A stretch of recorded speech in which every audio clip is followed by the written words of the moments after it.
दोस्तों, हमारी बीमारी जितनी भी होती है, ये माना जाता है वो हमारे इंटेस्टाइन से होता है, हमारे गट से होता है। ये जो गट है, ये हमारी प्रॉब्लम्स करता रहती है और इसको रीसेट कैसा किया जाए। अगर गट को हम लोग ठीक से नहीं संभालते हैं तो उससे कॉन्स्टिपेशन, ब्लोटिंग, बहुत सारे प्रॉब्लम्स आते हैं जो मैं आपको बताने वाला हूँ। ये एक दिन कुछ खा लिया, एक दिन जूस पी लिया और बहुत डिटॉक्स किट्स मिलते हैं, वो सारे बेकार है। वो एक दिन में ये काम नहीं होता है, इसके लिए बहुत सारे दिन लगती हैं।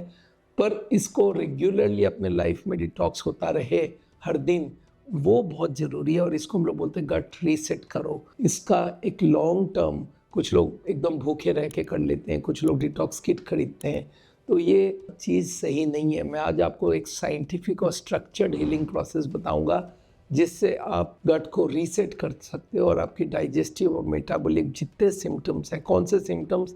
जैसे ब्लोटिंग मतलब गैस निकलना, कब्ज, डाइजेशन नहीं हो रहा है, लो एनर्जी, बार बार डकार आना, या स्किन में प्रॉब्लम, और बहुत सारे आदमी को ब्रेन में कमजोरी लगने लगता है, इम्यूनिटी कम हो जाती है। ये सारी गट के प्रॉब्लम की वजह से होती है और ये सिम्टम्स को हम लोग नॉर्मल मान लेते हैं, पर ये नहीं है। ये ओवरलोडेड और इन्फ्लेम्ड गट का कारण होता है और ये कारण को हम लोग को सॉल्व करना पड़ेगा। और इससे क्या होता है मालूम है? इसका मेजर कारण है processed food, irregular meal timing, poor sleep और बहुत स्ट्रेस। ये सबको अगर हम एड्रेस कर लें तो हम लोग बीमारियों से हट सकते हैं। और जो अगर इसको कंटिन्यू करेंगे तो आपको एक irritable bowel syndrome, leaky gut, food intolerance, chronic inflammation, ये सारे होने वाली हैं। तो अब हमें करना क्या है? इसके लिए मैं 3 चीज़ें बताऊंगा जो आपको करना चाहिए। पहला काम तो जितने प्रोसेस्ड फूड है, रिफाइंड फूड है, पैकेज्ड फूड है, ये सारे को निकाल दीजिए अपने खाने से। लोगों के पास इजी हो गया, प्रोसेस्ड फूड है, पैकेट में आया, खा लिया। जितने चनाचूर है, जितने पैकेज्ड फूड है, बिस्किट्स है, कुकीज़ है, स्किप करना। जो बहुत सारे लोग ब्रेकफास्ट स्किप कर लेते हैं, लंच स्किप कर लेते हैं, वो भी नहीं होना चाहिए। और स्लीप की सिस्टम को भी सेट करना पड़ेगा। कभी सो लिया, कभी जग लिया, रात को 2 बजे जगे, 3 बजे उठ रहे, और इरेगुलर जो टाइमिंग है वो भी ठीक करना पड़ेगा। तो ये सारे को अगर आप ठीक करते हैं, और फैटी लिवर बना देता है, इंटेस्टाइन्स को खराब कर देता है, तो इसके लिए करना क्या है? रेगुलर बहुत सारा पानी पीना पड़ेगा, बहुत सारा पानी, और सोल्यूबल इनसोल्यूबल फाइबर लेना पड़ेगा। कहाँ से? Cooked vegetable and whole food, जिसमें छिलके वाले फूड है उनको लेना है। इजीली डाइजेस्टेबल मील्स लेना है। इजीली डाइजेस्टेबल मतलब क्या होता है? जैसे प्लेन चावल है, ब्राउन राइस हो गया, या रागी की रोटी होगी, बाजरे, रागी, जवार, इनको मिला के रोटी बना लिया, और इसके संग बहुत अच्छे से बॉइल्ड वेजिटेबल्स लिया, बहुत सारा वेजिटेबल्स लिया, और उसके संग फ्रूट्स लिया। ये सब से क्या होता है? बाउल इंप्रूव करने लग जाता है। और इसके संग आपको जो चीज़ करना होगा, टाइमिंग बहुत सेट करना पड़ेगा। आपकी स्लीपिंग और वेकिंग का टाइम ठीक रखना पड़ेगा। आपको मील्स फिक्स टाइम्स में लेना चाहिए। हाँ, आधा घंटा इधर उधर इज ऑल राइट, पर एक दिन खा रहे हैं, कोई टाइम खाए ही नहीं, कोई 4 बजे खा लिया, कोई 1 बजे खा लिया, जब जो मिला खा लिया, वो नहीं होगा। रिदम आपको बनाते रहना होगा। अगर ये रिदम आप बना लेंगे, रेगुलर बाउल मूवमेंट्स होने लग गई, आप सुबह उठ के पहले बहुत सारा पानी पिया और एकदम मोशन हो गई आप, तो ये अच्छी बात है। पर रेगुलर बाउल हैबिट्स होना भी बहुत ज़रूरी है।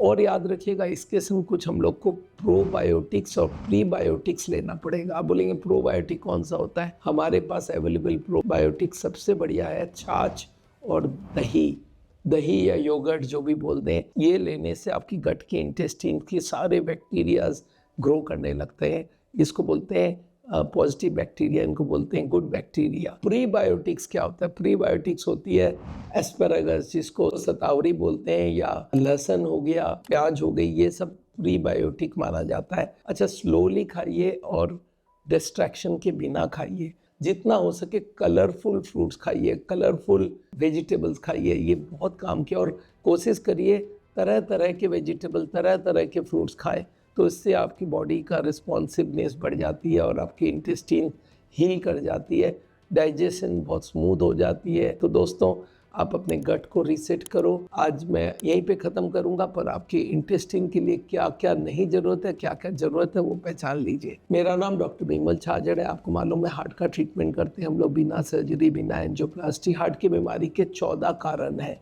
जो हम लोग ने ढूंढा वो 14 का 14 को सही रखना पड़ेगा और टू द बेस्ट लाना पड़ेगा, तब हार्ट की बीमारी आपकी होगी नहीं, और हो भी गई है तो उसको रिवर्स किया जा सकता है। इन दैट केस ना ही हार्ट अटैक होने का चांसेस रहेगा, ना ही बाईपास, ना ही एंजियोप्लास्टी की ज़रूरत पड़ेगी, और जो करवा भी चुके हैं उनको दोबारा ब्लॉकेज नहीं होगी। तो आप चाहे तो हम लोग के सेंटर्स में जाइए, हमारे डॉक्टर से मिलिए, हमारे वीडियोस सुनिए, या मेरे से कंसल्ट करना हो तो आप ऑनलाइन जाके कंसल्ट कर सकते हैं। या तो देहरादून में मैं रहता हूँ, देहरादून में हमारी एक रिसोर्ट है जहाँ रह के आप ट्रीटमेंट करवा सकते हो। 40 दिन का एक ट्रीटमेंट हम लोग करवाते हैं जिसमें आप हार्ट के पेशेंट वहाँ रह के ट्रीटमेंट कर सकते हैं। थैंक यू सो मच, मिलते हैं आप।